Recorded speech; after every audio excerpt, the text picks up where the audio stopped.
que a história do Brasil foi uma história escrita por mãos brancas. Tanto o negro quanto o índio, quer dizer, quantos povos que viveram aqui juntamente com o branco, não têm a sua história escrita ainda. E isso é um problema muito sério, porque a gente frequenta universidades, frequenta escolas e não se tem uma visão correta do passado. Não chores, meu filho, não chores que a vida é luta renhida. Viver é lutar. A vida é combate que os fracos abate, que os fortes, os bravos, só pode exaltar. Canção do Tamoio, Gonçalves Dias. Em 1555, navios da França desembarcaram na Baía de Guanabara a fim de fundar uma nova nação. Eles foram recepcionados por tupinambás e órfãos franceses, enviados anos antes ao Rio a fim de aprenderem a língua tupi e servirem de intérpretes. E a comunicação foi fundamental para o convívio em harmonia, inibindo aspectos negativos como a escravidão e o canibalismo entre os dois povos. Soma-se a isso ideais altruístas e leis que puniam religiosamente qualquer ato de abuso francês contra as mulheres indígenas. Na contramão, os portugueses já adotavam a tão conhecida política de exploração, escravidão e violação. Logo, não é difícil entender por que escolhem aliar-se aos franceses foi quase uma unanimidade entre os índios. Naturalmente, formaram-se dois lados de uma guerra. Franceses, juntos da nação indígena intitulada Confederação Tamoio, se revoltariam e lutariam contra os portugueses e os renegados índios da tribo dos Temiminós, acusada de alta traição e expulsos do Rio pela Confederação.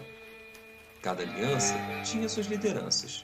Franceses eram chefiados pelo rígido almirante Villegagnon e seu amigo, o cacique Cunhambebe. Posteriormente, surgiu o chefe de guerra Emberê. Já seus inimigos, os portugueses, contavam com os eloquentes jesuítas Manuel de Nóbrega e José de Anchieta, que se infiltravam prometendo a paz pela frente, enquanto Mendes Sá e Estácio de Sá vinham com a escravidão e o extermínio por trás. Inclua a aliança portuguesa um famoso indígena que aparentemente não gostava muito de sua etnia. Ao contrário, preferia não ser chamado como Araribóia, e sim como Martim Afonso. O que Araribóia não sabia é que para os portugueses não importava sua vaidade em mudar de nome, roupas ou corte de cabelo. Ele jamais seria percebido como um homem branco. E, ironicamente, teve uma morte muito comum aos índios naquela época, envenenamento por varíola. Mais irônico ainda é o fato de tê-la contraído justamente no período em que fazia constantes queixas ao governador sobre sua vontade de retornar ao seu lar, a ilha de Paranapuã, e abandonar de vez o que ele provavelmente considerava ser um exílio niteroiense. Araribóia morreu, e Paranapuã hoje chama-se Ilha do Governador. Ao longo de mais de uma década de convivência, a aliança entre franceses e tamoios formou uma sociedade particular repleta de crianças híbridas. No entanto, junto com os nascimentos vieram também as baixas de guerra, e homens adultos se tornaram cada vez mais raros no contingente de batalha franco-tamoio. E o que não é dito oficialmente é que crescentemente as mulheres, incluindo 5 francesas enviadas para se casarem no Brasil, passaram a participar intensamente dos combates, defendendo a si e as crianças, lutando não só por sua liberdade, mas por suas vidas. Outra consequência da miscigenação é sentida até hoje. Afinal, o convívio com o índio brasileiro é apontado como parte fundamental nos avanços da antropologia moderna, sendo citados por Jean-Jacques Rousseau e Claude Lévi-Strauss. Sabe-se que o desenvolvimento do pensamento humanista francês está intimamente ligado aos selvagens brasileiros. Com o passar do tempo, a disciplina implantada por Villegagnon, que antes gerava ordem e progresso, passou a dar lugar ao abatimento e à divergência político-religiosa. E enquanto um lado se retraía paulatinamente na guerra, o outro avançava de maneira vil, passando a fazer uso inescrupuloso de envenenamento por varíola como arma numa batalha que veio a se tornar biológica. Um dia, a derrota chegou para os franco-tamoios. E embora eu tenha consciência de que não sou um historiador, me rendi à vontade de apresentar uma ótica que julgo ser menos folclórica e mais próxima daqueles que não viveram para contar essa história. E mesmo que artisticamente, tentei ilustrar uma fração de segundo do dia D, oficialmente 20 de janeiro de 1567, onde hoje é o bairro da Glória na cidade do Rio de Janeiro.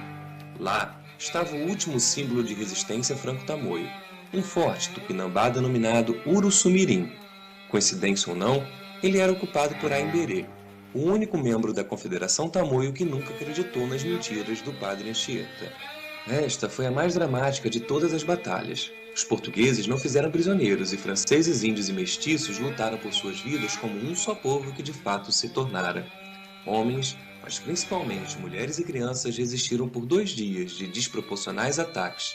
E mesmo diante de uma gigantesca desvantagem, ainda deram seu último grito de bravura, no qual julgo ser uma gota de justiça em um oceano de moralidade. Com uma flechada no olho, mataram um tirano, mas não sua tirania. Afinal, as ordens de Estácio de Sá foram seguidas mesmo depois de sua morte, e roupas contaminadas com varíola foram distribuídas ao longo de todo o território tupinambá, atingindo uma sociedade de aproximadamente 70 mil pessoas. Para se ter uma noção, este foi o mesmo número de vítimas que também não tiveram chance de defesa em Auschwitz. E mesmo diante do que hoje igualmente deveria ser visto como um crime contra a humanidade, Padre Anchieta, atual santo, arrumou tempo para contar mais um de seus enredos doentios, escrevendo sua famosa frase: 160 aldeias incendiadas, passado tudo a fio da espada. Não bastasse a vergonha, ao menos seria mais honesto dizer que foram 160 aldeias infectadas, passado tudo a vírus da varíola.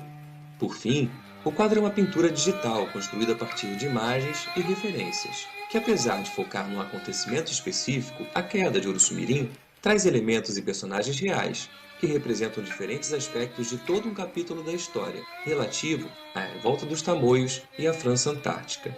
E após quase 2 anos de trabalho entre concepção e finalização da obra, o esgotamento psicológico causado pelo alto grau de envolvimento com um tema tão profundo e trágico era constante.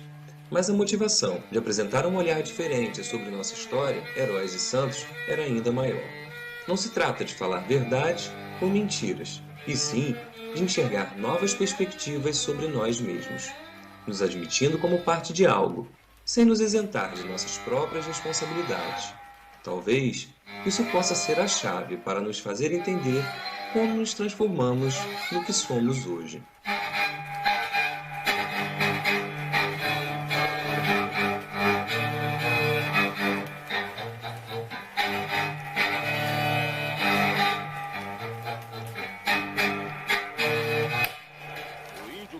Jesus dos Santos, de 44 anos, foi queimado vivo na madrugada de 20 de abril, enquanto dormia num ponto de ônibus em Brasília.